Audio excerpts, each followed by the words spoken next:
Cantor, compositor, guitarrista. Hoje a gente vai conhecer um pouco mais da história, da trajetória do Martim Mendonça, guitarrista da Pitty. Felizmente eu fui salvo desse processo, porque com uma semana em Salvador eu recebi um telefonema de Pitty. E aí a gente, vamos se encontrar e tal, a gente se encontrou. Até hoje a gente percebe que tem alguns grupos em Facebook, Instagram, que muitas pessoas se questionam, será que um dia pode ser que volte a V12? Você acha que pode ser que volte ou não? Ah, pô. E o Me Empresta Uma Camiseta foi... Eu tava bem no período, assim, a semana seguinte ao suicídio do Peu, e eu tava ainda muito no processo de elaborar tudo isso aí e tal.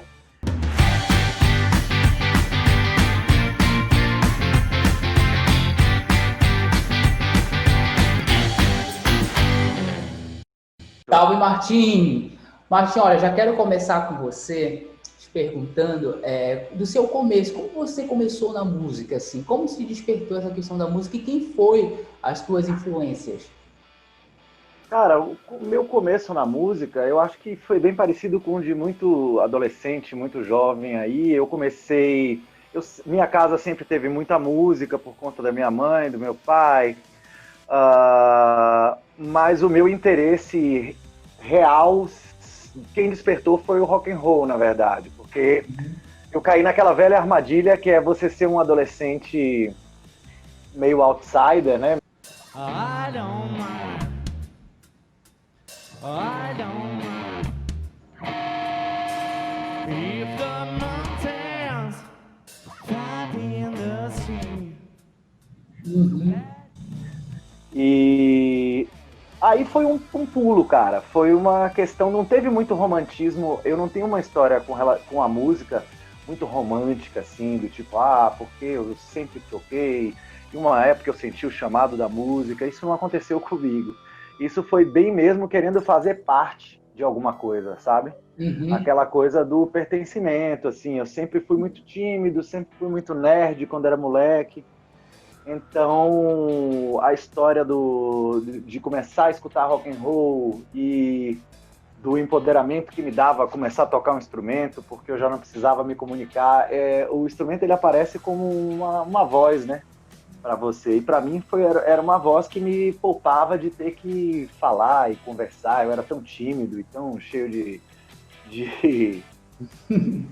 de questões que a coisa de tocar o instrumento foi um atalho para mim. Foi uma coisa que, ao mesmo tempo, me colocou numa atividade coletiva, né? Porque eu comecei a encontrar com outras pessoas para tocar, trocar ideia, ensinar música, porque na época não tinha internet, né? Então, se alguém sabia tocar umas músicas da hora, você ia na casa do cara para aprender com ele também.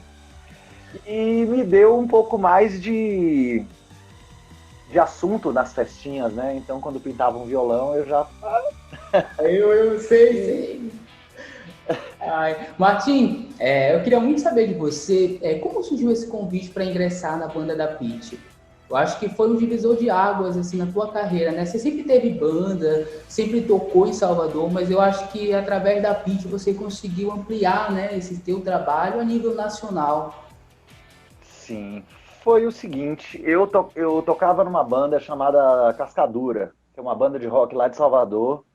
Quem não conhece, que está assistindo aí, procure saber. É uma banda muito legal, tem 2 discos dele no Fábio, Spotify. Exato, banda de Fábio Cascadura. E a gente estava tentando morar em São Paulo, né? A gente queria dar um passo a mais na carreira, pá. E fazer um tento vigoroso mesmo. A gente juntou uma grana, pegou um carro, veio para São Paulo e tentamos durante 2 anos seguidos, assim, sem conseguir. Então a gente veio, eu já conhecia a Pete, Duda e Joe de muito tempo, do rolê daqui de lá de Salvador, né? Eles são meus contemporâneos da cena. Apesar de que cada um de nós estava um pouco em algum lugar, né? Eu, na época, tocava em bandas de metal, o Pete tocava hardcore, Duda tocava com Incoma, mas a cena dos anos 90, do começo dos anos 90 em Salvador, tinha uma característica que era muito massa, que eram festivais onde se misturavam muitos estilos, né? Como tinham poucos espaços, Sim. a gente era meio que obrigado a conviver juntos, o que eu acho maravilhoso. Então a gente, mesmo não estando nos mesmos circuitos, na mesma cena específica, a gente a gente já se conhecia dos rolês e tal. Eu cheguei a tocar junto com o Duda em Salvador.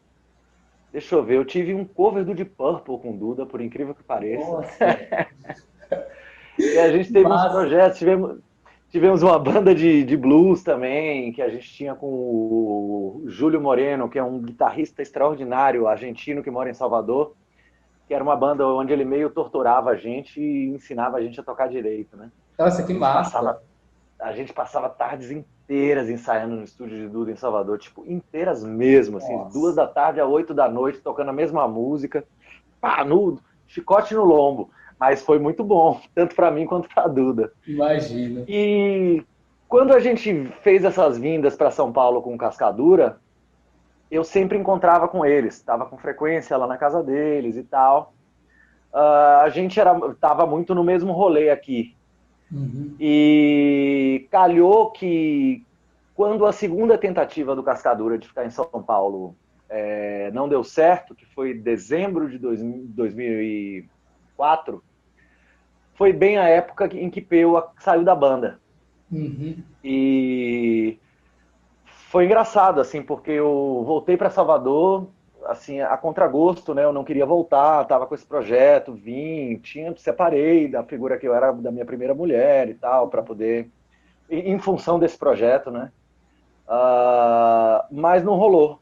Então eu voltei para Salvador, rapaz, numa situação periclitante, porque voltei para Salvador, eu não tinha mais casa, nem tinha mais namorada, porque eu tinha me separado, a gente Olha, dividia eu me casa. identifico muito com você também, que já aconteceu comigo. Hoje eu estou morando no Rio, mas morei em São Paulo, mas eu sou de Belém. Então, assim, às vezes Sim. a gente vem com um sonho, a gente quer fazer as coisas darem certo, mas eu acho que tudo tem seu tempo certo para acontecer. Eu sempre sou muito disso. Então, quando eu voltei, eu falei, nossa, eu não acredito, mas eu estou voltando de novo do zero.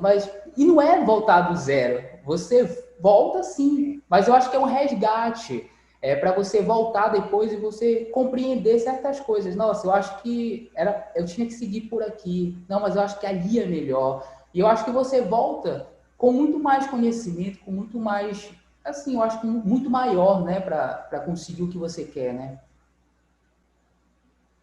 Total, porque tudo é aprendizado, né? Uhum. Essas tentativas que não sucedem também são ricas em aprendizado. Se a gente não se ocupar tanto de ficar frustrado e chateado e tentar pensar no que aconteceu e por que aconteceu, dá para sair, dá para terminar a empreitada melhor do que começou, mesmo que não seja exatamente no lugar que você está pensando. Verdade, Mas aí foi assim, eu voltei para Salvador, cara, com minha malinha de roupa, voltei para casa da minha mãe, do mesmo quartinho que eu tinha saído anos e anos atrás. Só que não era mais o meu quartinho, né? Ele estava tipo, completamente pintado, só tinha uma cama, um criado mudo e todo branco, velho. Parecia um Nossa. filme distópico, assim. E aí eu fiquei lá, voltei assim sem saber o que fazer. A gente ia tentar. A banda tinha feito 2 tentativas em 2 anos consecutivos, o Cascadura. A gente estava muito cansado. Então era um sentimento de estar perdido mesmo, sabe? Uhum. Bem esse sentimento que você falou aí, que dá uma sensação de que você começou do zero de novo. Sim. E aí, cara, pra você ter uma ideia, eu tava mas tão chateado de me ver nessa situação de novo e tão sem perspectiva, tão sem ideia na cabeça do que eu ia fazer, que eu não consegui desfazer minha mala. Então eu fiquei na casa da minha mãe, Caramba. dormindo lá na cama, no criado mudo eu botava a minha mala, tirava a roupa que eu ia, eu continuava um ritual como se eu estivesse em trânsito, sabe? Porque eu Sim. tirava a roupa da minha mala, vestia, lavava a roupa que estava suja, estava limpa, botava na mala de novo, quase um enlouquecimento, né? Felizmente eu fui salvo desse processo, porque com uma semana em Salvador eu recebi um telefonema de Pitty. E aí a gente, vamos se encontrar e tal. A gente se encontrou, ela estava em Salvador com o Duda, eu encontrei com eles dois.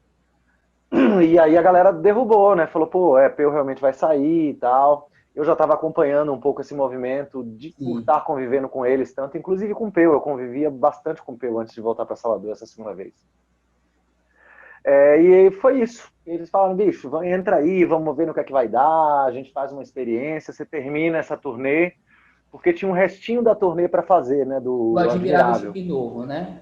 Exatamente. Aí falaram assim, bom, a princípio vamos terminar essa turnê, são 8 shows, eu acho que eram, são 8 shows, a gente vai fazer esses shows aí. Se o santo bater, a gente continua. Se o santo não bater, cada um vai pro seu lado. Felizmente o santo bateu.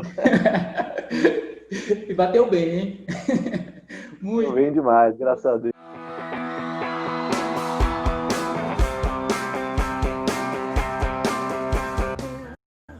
Você entrou o legal porque assim, você pegou um pouco da primeira turnê, mas você entrou bem no processo de gravação do Anacrônico, né? Então é bom que você fez parte do começo até hoje do processo assim de Anacrônico, que era Oscuro, e agora Matriz, né? Então assim, isso que é legal, porque você não pegou um processo já caminhado, né? Você fez parte de um trabalho que eu acho que é um dos mais importantes, né, da carreira da Pitty, né?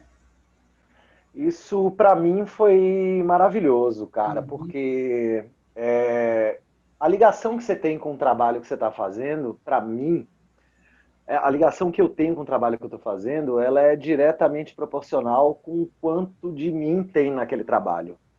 Sim. Então, isso foi maravilhoso para mim. Eu acredito que um facilitador para eu me encontrar nesse lugar, dentro dessa empreitada dela, que foi exatamente não ter passado tanto tempo reproduzindo a obra que já existia, sabe? Tocando guitarras que não eram minhas, que eu não tinha escrito e tal. Que, bom, é maravilhoso e é um grande emprego que, para muita gente, para mim, inclusive, volta e meia.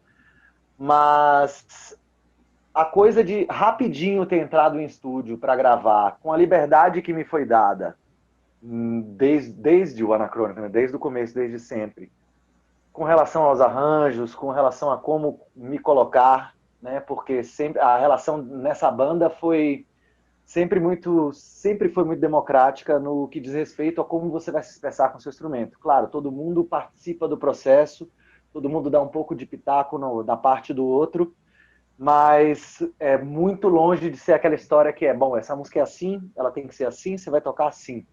E eu acho, Então, Martim, com que poucos meses, assim... Oi. eu acho que é bem diferente do que acontece com os outros artistas, né? Porque a Pitty, a gente sempre vê que ela tem uma carreira solo, mas ao mesmo tempo ela defende muito essa questão da banda.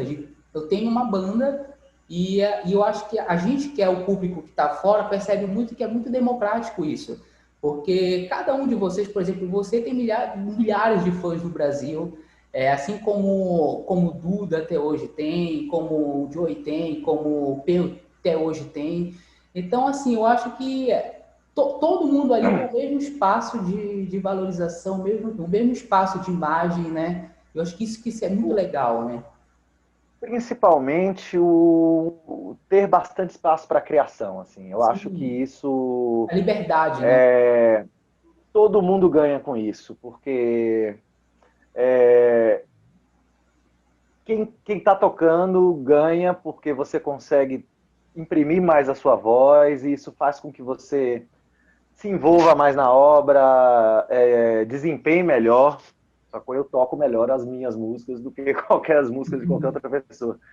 É, eu acho que a obra ganha, porque a obra fica mais rica, né? Você tem influências e tal. Tem uma cena muito massa do filme do Fred Mercury, lá do Bohemian Rhapsody, que é uma hora que ele vai a carreira solo dele lá e não sei o que, depois ele chama a banda de novo. E aí eles falam, mas qual é o problema? Ele falou, eu tô cercado de músicos magníficos que fazem tudo que eu peço. E eu preciso de gente discordando de mim. Preciso de vocês. Então eu acho que isso aí enriquece a obra, porque a obra fica mais plural. Não fica só a visão de uma pessoa, você tem a visão daquele grupo de pessoas que está lá. Então eu acho que todo mundo ganha, a obra dela ganha, o público ganha, a gente ganha. Martim, em 2011, você criou o projeto junto com a Pitty, o Agridoce, né? É uma proposta totalmente diferente do que vocês vinham fazendo. Como foi esse processo? Foi aí que a gente pode falar que você se descobriu cantor também, teve interesse em seguir também nessa questão de assumir os vocais? O lance de cantar foi um pouquinho antes, que foi quando, em 2010, eu gravei o 19 Vezes Amor, que é um disco Essa que eu tenho música aí, eu parceria com o adoro. Duda. Aquele Que clipe ali massa. sensacional também, nossa, muito. Se é pra seguir a ponte, ao menos em que direção? Ricardo Spencer, gênio. Ali foi que eu comecei a mexer com esse negócio de cantar. O Agridoce, ele me deu uma dimensão diferente disso, porque no meu trampo solo era tudo muito, muito menor, né? A quantidade de pessoas era menor, os shows eram em lugares pequenos e tal. E o Agridoce foi a primeira vez que eu me deparei com um microfone na minha frente para um público, sei lá, de dezenas de milhares de pessoas. Começou, cara, com vontade de aprender. Eu tinha recém montado meu home studio e estava super querendo mexer, super querendo gravar, então eu estava gravando muito, eu aqui mesmo em casa e tal. E a gente estava de férias, né? A banda, a carreira dela estava de férias. Sim. A gente se via com frequência, direto eu ia na casa dela e tal, e a gente começou nessa de, puta, ela tem um piano, vamos tocar um piano, vamos tocar um violão, e aí vamos gravar, eu vou gravar aqui pra gente, sei lá, pra eu ir treinando e tal. Foi de um laboratório, cara, só que o que Só que deu começou muito como certo, laboratório... né? Só que deu Sim, muito certo, né? exato, é que o laboratório acabou abrindo um portal, sacou? E aí começou a vir repertório. E aí, quando começa a vir música, a melhor coisa que você pode fazer é sair da frente e deixar passar.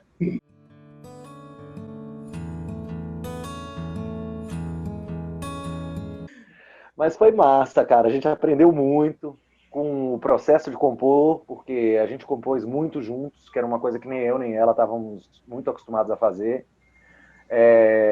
Gravar foi uma escola incrível, porque gravar esse disco assim foi de uma liberdade e de uma experimentação que até hoje eu colho os frutos do aprendizado de ter gravado esse disco, sacou? Sim. E a turnê que foi fantástica, velho. Fazer uma turnê tocando sentado, em teatros e tal. Sentado, Foi teatro. uma coisa nova e excitante. E foi lindo, cara. Putz, eu tenho muito Martim, orgulho até hoje a gente percebe que tem alguns grupos em Facebook, Instagram, que muitas pessoas se questionam, será que um dia pode ser que volte a Agridoce? Você acha que pode ser que volte ou não? Pode sim, cara, porque assim como não pode também, mas poder pode sim. A Sim. gente gosta muito do disco, a gente adora esse disco, adora tudo que a gente viveu graças ao Agridoce, putas viagens que a gente fez, ter tocado no South by Southwest em Austin foi maravilhoso. Então só ficou gosto bom, sabe? Quando se colocou em recesso o Agridoce para ela voltar com a carreira solo dela, não foi uma coisa assim, tipo, um esgotamento nem nada. Foi porque ela sentiu o chamado daquele lugar que é dela ali de volta, mas ficou só um gosto bom dessa empreitada aí. Então, quando a coisa vai para uma pausa com esse sentimento assim, não tem por que não acontecer de novo depois, né? Vamos torcer, eu torço. Verdade. E olha, você não parou com os projetos, não, né? Além de estar com a Pitty também, você acabou de lançar agora o volume 1, né? Quer dizer que vai ter o volume 2, 3, 4, 5, 6, 7, pode aguardar então, né? Amém, amém. Estamos já pensando no 2 aí. E é um CD maravilhoso que você fez junto com o Gui, o Kish, né? Então, assim, eu acho que, poxa, inclusive traz uma homenagem ao Peu também, né? Como se deu esse processo, assim? Como vocês pensaram, pô, vamos desenvolver um CD e essa homenagem ao Peu também? O disco, ele pintou do jeito mais óbvio para se pensar de pintar um projeto na quarentena. São amigos que eram muito próximos antes dessa quarentena, ou seja, assim, eu, Gui e Kishi, a gente vivia junto, vivia conversando, fazendo projetos, fazendo coisas, participando uns das gravações dos outros e tal, quando veio a quarentena. E assim, foi muito doloroso pra gente, né? Porque, assim, como foi doloroso para todo mundo, assim, perder aquela amizade que, puta, tava mó delícia, sabe? Você tava com um time bom de amigo, que a gente se entendendo, gostando de estar junto e tal, e ser privado disso aí para ficar em casa conversando pelo WhatsApp, acaba que gera aqueles momentos, a gente se falava muito pelo WhatsApp, de noite, aí um dia a gente, uma bebedeira louca, cada um na sua casa, e a gente veio com essa, não, cara, vamos fazer um disco, lançar um disco nós três, 3 músicas de cada um, blá, blá, blá. E parecia mal conversa mole de bebum de madrugada com saudade, né? Mas acabou que não foi, cara. No dia seguinte, eu não lembro qual dos 3 que já estava no grupo ali. Ei, aí, vamos fazer. E a gente fez. O disco ele tem 9 músicas, são 3 músicas de cada um de nós, que foi gravada completamente no isolamento ali. Sim. As minhas músicas, elas vêm ao longo do tempo, assim, não são músicas que eu fiz para esse projeto. Sim. Eram músicas que eu tinha esboços, eu já tinha começado. E o Me Empresta Uma Camiseta foi... Eu estava bem no período, assim, a semana seguinte ao suicídio do Peu. E eu estava ainda muito no processo de elaborar tudo isso aí e tal. E essa música pintou como se fosse uma salvação, assim, para minha cabeça sair um pouco de tudo que tinha acontecido e de como tinha acontecido. E se não bastasse ter vindo bem nesse momento, assim, que eu estava muito, muito permeado, né, pela lembrança dele, por tudo que tinha, e pelo ainda enlutado com o que tinha acontecido, eu acho que quando a coisa foi tomando forma, eu descobri que só podia ser uma coisa para ele mesmo. Verdade. Tem bastante. Você falou do começo ali das influências, eu tenho muitas influências assim, e Peu é uma grande influência para mim. Ele sempre foi um guitarrista que eu admirei profundamente. Ele era de uma sensibilidade, de um talento, de uma musicalidade. Então, meio que essa música aí é um pouco assim, olha o que eu aprendi com você aqui. Olha só. E por que de um CD instrumental? Por que vocês decidiram não colocar voz? Porque quando a gente foi... Porque aí a gente ficou batendo bola pelo WhatsApp, né? Mandava uns pedacinhos das coisas, mostrava como é que tava, um falava um pouco, pode ser isso aqui, pode ir para um lado, pode ir para o outro. E a coisa foi um pouco tomando esse lado aí. Numa das encarnações do disco, ele até tinha uma música que Kishimoto fez com um amigo dele, o uruguaio, cantando e tal. Mas aí no final até Kish trocou essa música, porque quando chegou todo mundo tava de instrumental na mão. E ele tava com essa aí e acabou que não, beleza, deixa essa para depois, mas não significa que é um projeto instrumental. Inclusive eu tenho até uma vontade desse volume 2 aí, de botar os meninos para cantar. Já tem coisas prontas já, então? Cara, que podem ser endereçadas para, sim. Eu posso responder por mim, né, que eu tô aqui, mas aqui o meu estúdio não para, né, bicho? Eu, quando não tô fazendo alguma coisa para fora, eu tô gravando minhas coisas, gravando minhas ideias, tentando ter ideias novas, fazendo experiências no estúdio. Então, assim, repertório tem. Se for instrumental, tem. Se for com letra, tem também. Olha, Martim, vou falar para você que você e a sua esposa, né, estão emocionando muita gente aí. Eu estava ouvindo esse sábado agora, você está fazendo todo sábado Martinê.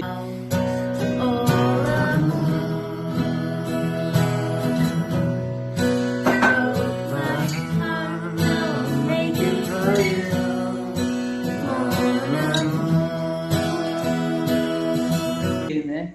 Então, assim, nossa, eu achei tão incrível, e a mensagem que vocês passaram de Dia dos Pais, assim, a tua esposa também, as palavras dela, eu acho que emocionou ali muita gente que estava ali, que realmente, às vezes, precisava escutar uma palavra, por diversas questões de família, muitos pais distantes, muitos pais não tão próximos, mas eu acho que são palavras que era necessária naquele momento, e eu acho que é um projeto muito legal, assim, de vocês, assim, de poder trazer mais alegria para as pessoas no final de semana, mais descontração, entretenimento, né? Me fala um pouco mais como você elaborou esse projeto e se ele vai continuar aí também para a galera. Esse projeto foi elaborado por Joana, na verdade. Que a Olha, gente estava muito... tinham dois sentimentos que estavam imperando bastante, assim, e que imperam bastante nessa quarentena, né? O primeiro é uma vontade barra necessidade de criar algo. A gente tem que estar em movimento, de estar fazendo alguma coisa. Principalmente, para mim, por exemplo, que estou sem minha principal atividade, sem minha principal fonte de renda, então você fica desnorteado, né? sim. Então a gente estava sentindo muita vontade de fazer algo, e o outro sentimento, que é um sentimento muito forte também nessa quarentena, que a gente estava precisando um pouco de salvação também, sabe? A gente estava precisando um pouco de bálsamo. Então, para poder balancear essas duas coisas, não deixar ser só uma empreitada, né? Não deixar ser só, vamos fazer uma live, e transformar isso numa coisa muito séria, talvez muito engessada, talvez pensando demais nos desdobramentos que poderia ou não ter, a gente trouxe essa coisa do bálsamo para perto também, e meio que combinou que a gente ia fazer isso para a gente ficar bem, e para a gente tentar estar bem com as outras pessoas também, ver os amigos da gente, fazer uma coisa que fosse leve mesmo, e aproveitar esse espaço, né, para trazer amigos que às vezes muita gente não conhece, que são extremamente talentosos. Eu tive o privilégio de ter Fábio Cascadura numa live, de ter o Morotó Slim numa outra. Que legal. Trazer pessoas que estão com causas e com iniciativas legais para poder tentar dar um pouco mais de visibilidade nisso aí. Tentar promover os amigos e conhecidos que estão aí na batalha, tentando vender alguma coisa, ou entregando uma comida, ou fazendo um serviço disso ou daquilo. Então é meio que um pouco de utilidade pública e um pouco de autocura mesmo pra gente, assim. Tem feito muito bem, a gente sai muito leve, assim. Isso tem funcionado, e isso eu acho que é o mais importante. É que a gente tem recebido esse feedback, assim, sempre positivo, sabe? Sempre de uma coisa legal, de uma coisa leve, mesmo tocando em temas complicados, volta e meia, mas de que é uma coisa leve, de que é uma coisa legal, que tem feito bem. Isso aí foi uma coisa que mexeu muito comigo, assim, de ter esse feedback, de ver como as pessoas falavam, tem me feito muito bem e tal. Sim, com certeza. Enquanto fizer bem pra gente também, enquanto fizer bem pra alguém e fizer bem pra gente também. Então, olha, vocês são convidados, todo mundo, todo sábado, lá no Instagram do Martinho, que vai ficar aqui na descrição, vocês podem ir lá, todo sábado, e conferir, que é maravilhoso. Martinho, olha, para finalizar, eu quero fazer um jogo com você, que é o Martim na Real. É o jogo de perguntas e respostas. Vamos lá? Tá preparado? Vai. Tô. Martim, me fala um CD que marcou você. Putz, são tantos. Eu vou falar o primeiro que veio na minha cabeça, sim, cara. O Dirt, do Alice in Chains. Aquele que tem uma mulher enterrada no negócio ali. Sim. Esse foi o que veio na minha cabeça. Quando você falou CD, eu lembrei do CD mesmo. Nem pensei em disco, pensei no CD e lembrei desse aí. E foi maravilhoso, assim. Ele marcou muito porque eu até então, até os 90 darem luz ao grunge, eu só escutava e só tocava metal. Era a minha religião, quase. Olha só. E o grunge foi como se fosse uma porta de entrada para coisas menos pesadas, drogas menos pesadas. Porque o grunge, ele dialogava muito com o metal, principalmente no começo. Esse disco do Alice in Chains dialogava muito com o metal. Então meio que entrou no meu repertório ali, acabou entrando. Eu lembro desse CD, que eu tinha o Salt of Heaven do Slayer, eu tinha 2. Caramba. Gostava pouco, né? Aí eu tinha 2 discos, e aí eu fui na casa de um amigo, levava discos, né? A gente tinha essas coisas de ir na casa do brother, a gente leva uns discos e ouve os discos do cara. Eu levei um Salt of Heaven do Slayer e escutei esse dele. A gente escutou esses 2 no meio de vários outros discos. E esse amigo meu, que não era tão do metal, ficou enlouquecido pelo Salt of Heaven do Slayer. Nossa. E eu fiquei enlouquecido pelo Dirt do Alice in Chains. Aí ele tava lá, nossa, esse disco, meu Deus do céu, não sei o que, pelo amor de Deus. Falei, a gente pode ver, eu tenho 2 e tal. Ele falou, não, então leva esse aqui. Aí ele pegou, ele tinha visto que eu tinha gostado muito. Aí ele me deu, eu peguei de troca, assim, e foi meio como foi, como meus horizontes ali, meu espectro foi se abrindo, né? Uma inspiração. Uma inspiração. David Bowie, cara. Eu tenho muitas inspirações também. Uhum. Mas o Bowie, ele, na minha humilde opinião, foi o maior artista de todos os tempos. Sim. Um cara que nunca se rendeu a um rótulo, nunca se rendeu a um formato, nunca deixou de seguir a ideia que estava martelando na cabeça dele ali. Verdade. Um artista que conseguiu se manter vivo, interessante e novo, né?